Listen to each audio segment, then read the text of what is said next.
ओम ह्रीं भुवनेश्वरी देव्ये नमः। आप सभी को गुप्त नवरात्रि के चौथे दिन की हार्दिक शुभकामनाएं। महाविद्या माँ भुवनेश्वरी की आराधना के लिए सर्वोत्तम दिवस होता है गुप्त नवरात्रि और या फिर महाविद्या भुवनेश्वरी की जयंती तिथि। 10 महाविद्याओं में से चौथी महाविद्या भगवती भुवनेश्वरी का भाद्रपद मास के शुक्ल पक्ष की द्वादशी तिथि को प्रादुर्भाव हुआ माना जाता है। इन महाविद्या का स्वरूप सौम्य है और इनकी अंग कांति अरुण है। भक्तों को अभय और समस्त सिद्धियां प्रदान करना इनका स्वाभाविक गुण है। वास्तव में मूल प्रकृति का ही दूसरा नाम भुवनेश्वरी है।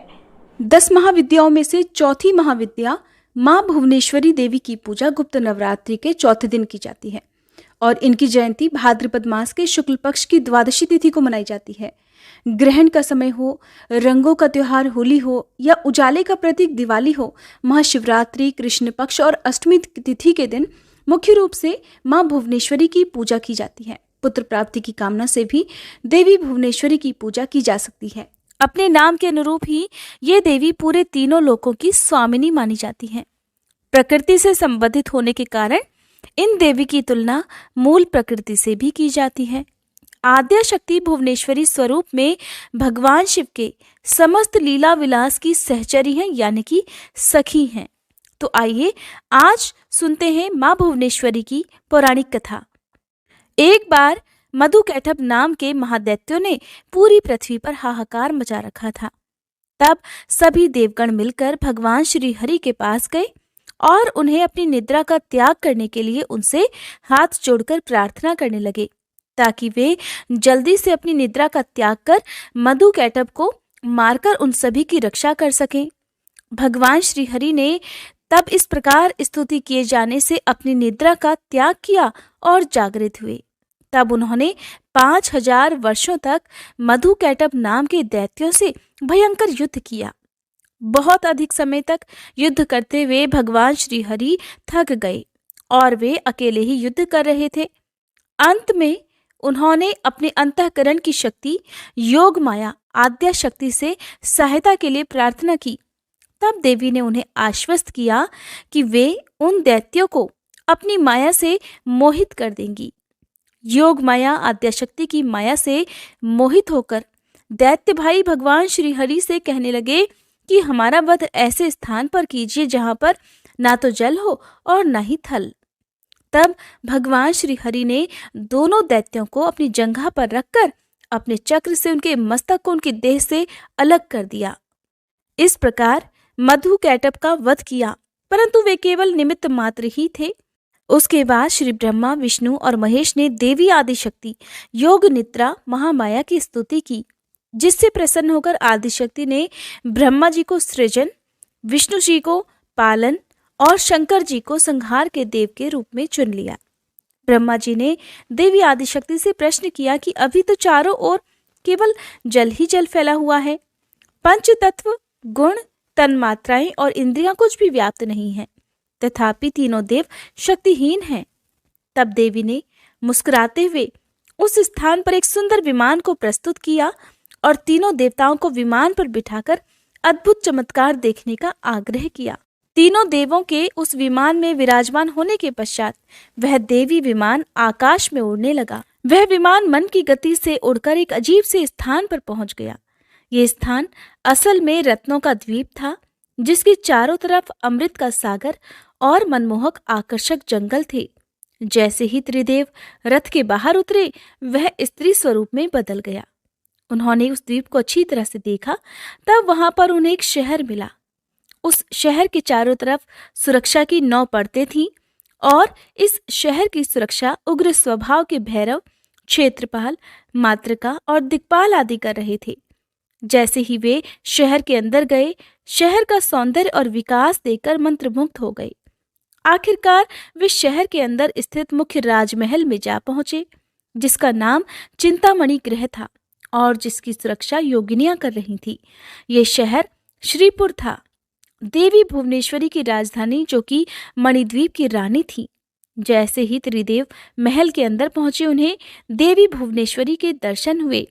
उनकी छटा लाल रंग की थी, उनकी 3 आंखें थी, 4 हाथ थे और उन्होंने लाल रंग के आभूषण धारण कर रखे थे। उनके शरीर पर लाल चंदन का लेप लगा हुआ था और उन्होंने लाल कमल की माला धारण की हुई थी। बाएं हाथ में उन्होंने अंकुश और पास पकड़ा था और दाहिने हाथ से वो अभय और वरदान देने की मुद्रा में थी। उनका मुकुट अर्धचंद्र रूपी मणि द्वारा सुसज्जित था। ये सब देखने के पश्चात भगवान श्री हरि ने अपने अनुभव से श्री शंकर जी और ब्रह्मा जी से कहा कि ये साक्षात देवी जगदम्बा महामाया है और इसके साथ ही ये देवी हम तीनों और संपूर्ण चराचर जगत की कारण रूपा हैं। इसके पश्चात तीनों देव भगवती भुवनेश्वरी की स्तुति करने के निमित्त उनके चरणों के निकट गए। तब तीनों देवों ने देवी के चरण कमलों के नख में संपूर्ण जगत को देखा। ये सब देखने के पश्चात त्रिदेव ये समझ गए कि यही देवी संपूर्ण ब्रह्मांड की जननी है। माँ भुवनेश्वरी की पूजा पुत्र प्राप्ति के लिए भी विशेष फलदायी होती है। साथ ही इनकी पूजा करते समय सफेद रंग की मिठाइयों का भोग माँ को अर्पित करना चाहिए। माँ भुवनेश्वरी को आदि शक्ति और मूल प्रकृति भी कहा गया है। भुवनेश्वरी देवी ही शताक्षी और शाकंभरी नाम से प्रसिद्ध हुई। कहते हैं कि इन्होंने ही दुर्गमासुर का वध भी किया था।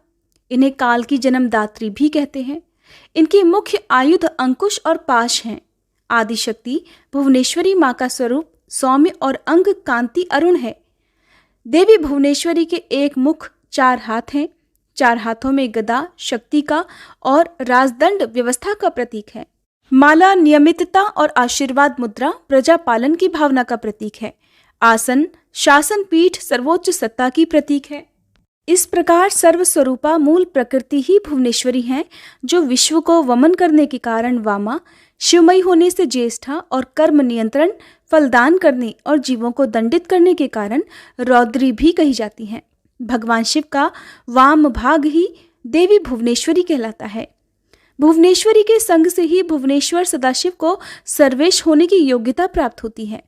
महानिर्वाण तंत्र के अनुसार समस्त महाविद्याएं भगवती भुवनेश्वरी की सेवा में सदा संलग्न रहती हैं। 7 करोड़ महामंत्र इनकी सदा ही आराधना करते हैं। महाविद्या भुवनेश्वरी की साधना करने के लिए सबसे पहले आपके पास देवी का कोई भी चित्र या यंत्र होना चाहिए या मूर्ति होनी चाहिए। अगर इनमें से कुछ भी नहीं तो आपके रत्न या रुद्राक्ष पर भी आप पूजा कर सकते हैं। घी का दीपक या फिर तिल के तेल का दीपक आप जलाएं। धूप अगरबत्ती जलाएं। बैठने के लिए कुशा का आसन या ऊनी आसन हो।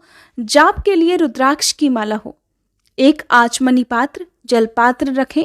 हल्दी कुमकुम चंदन अष्टगंध अक्षत पुष्प नैवेद्य के लिए मिठाई दूध या दूध से बनी कोई भी वस्तु फल जो भी मौसमी फल हो वो माँ को अर्पित करें।